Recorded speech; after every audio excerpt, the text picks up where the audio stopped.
अमेरिकी सदर बाइडेन आज भारतीय वज़ीर आज़म मोदी से वर्चुअल मीटिंग करेंगे। और मजे की बात तो यह है, अभी हमारे यहाँ जो खबर चली है अभी कि कल रात को हमारे टाइम रात को वहां 2+2 होगा और कल दोपहर को जो वहां यूएस का संडे नाइट और हमारा मंडे मॉर्निंग है, president Joe Biden will talk to Modi ji. Joe Biden साहब मोदी जी को बात करें। अब यही नियाजी साहब को आज बड़ा दुख लगेगा कि यार दिल के अरमा आंसू में बह गए, हम वफा करके भी तन्हा रह गए, हमें तो तुमने फोन नहीं किया। यूक्रेन पर हमले के बाद भारत रूस से 13 मिलियन बैरल तेल खरीद चुका है। इमरान खान ने इंडिया के हवाले से पिछले दिनों कितनी अच्छी अच्छी प्यारी प्यारी बातें कही और बाकी अपने मुल्क में तो सारे ही कीड़े उन्होंने निकाल दिए तमाम जगहों पर। अभी खैर क्या चीमा साहब, फोन क्यों हो रहा?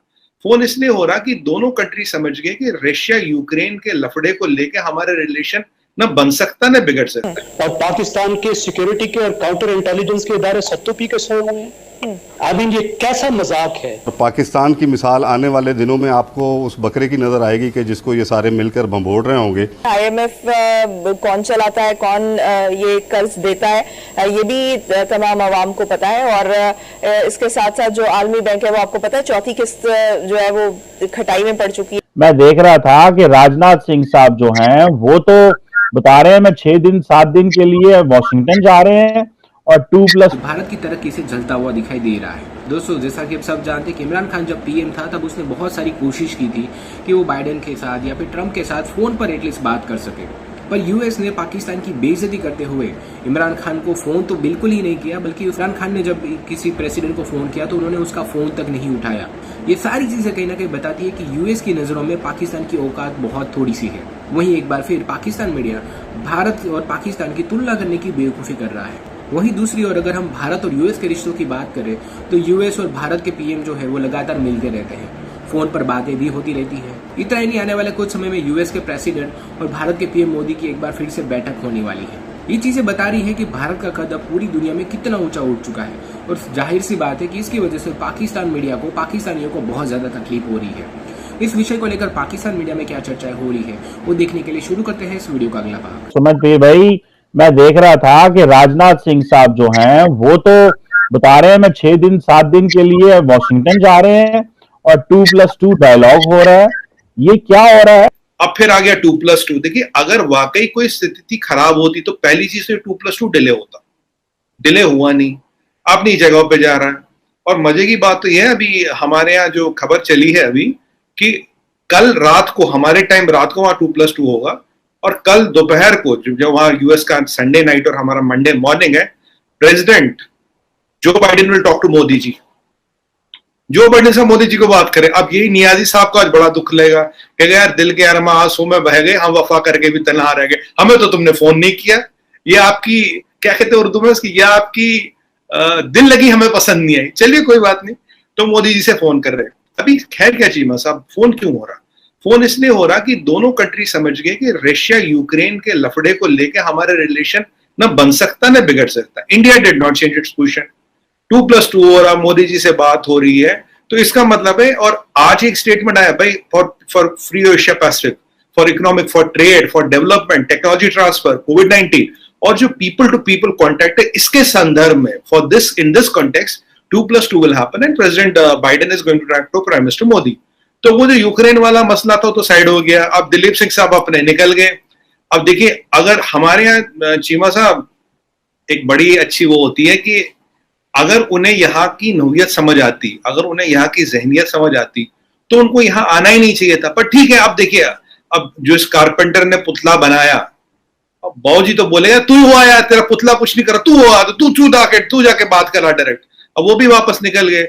अब मुझे बताइए वो स्टेटमेंट देने का मतलब क्या था? That was diplomatically, if you ask me on a serious note, that was diplomatically overrun. He is nobody to talk about China and Russia. You have to talk about yourself. If you are a seasoned diplomat, you talk about you and me. I mean, you have no business about China and Russia because you have no sphere of influence here there. आपका ना control है, ना influence है, ना लेना ना देना। अब वो आए थे यहाँ थोड़ा, हमें अब उनको लगा यार वो जो पुतला उतला बना तो उससे काम होने का, थोड़ा आके डरा दूं, धमका दूं। बोला कि भाई देखो, अगर LAC पे चाइना हमाकत करता, रशिया आपकी मदद के लिए नहीं आएगा।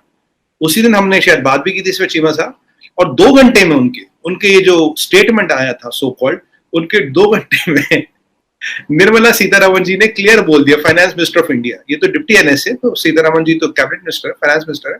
उन्होंने क्लियर बोल दिया, we will buy Russian oil, quote unquote, direct explicit. 2 घंटे में उसको जवाब मिल गया। अब वो अपना जहाज पकड़ के निकल लिए वहां पे। अब फिर ये जो डराने धमकाने का, जो हवा बनाने का, जो हवा कहते हैं ना हमारे यहाँ, हवा बन रहे हैं, हवा बनाने का काम, ये बात बनी नहीं। हम IMF में भी हैं। IMF कौन चलाता है, कौन ये कर्ज देता है, ये भी तमाम आवाम को पता है। और इसके साथ साथ जो आलमी बैंक है वो आपको पता है, चौथी किस्त जो है वो खटाई में पड़ चुकी है इस तमाम मामले के बाद। और अभी जो वर्ल्ड बैंक है, जो सिचुएशन पिछले दिनों रही है, वर्ल्ड बैंक और एशियाई तरक्याती बैंक भी उसकी वजह से मुतासर हो सकते हैं। तो ये तमाम मामला हमारे अमेरिका के साथ चलते हैं। तो एक दौरा करने से क्या आवाम में जो है ये तासुर जो है वो एस्टेब्लिश करने में कामयाब हो जाएंगे जैगम साहब? उस्मा साहिबा, मुझे ये बताइए, क्या इमरान खान साहब जो है वो पाकिस्तान के कल्ले चौकीदार हैं? क्या पाकिस्तान में काउंटर इंटेलिजेंस का कोई दायरा नहीं है? एक गैर मुल्की ताकत ने आके पूरी असेंबली को खरीद लिया और आके सबवर्ट कर दिया, पाकिस्तान की हुकूमत पे कब्जा जमा लिया, और पाकिस्तान के सिक्योरिटी के और काउंटर इंटेलिजेंस के इदारे सत्तू पी के सोए हुए हैं। आई मीन, ये कैसा मजाक है? मतलब आप ये बताइए कि इस वक्त वो जो कल हारे हैं, अपने 3 इत्तेहादियों की वजह से हारे हैं, MQM, BAP और BNP। वो ये कह रहे हो कि मेरे 3 इत्तेहादियों को गैर मुल्की ताकतों ने खरीद लिया है।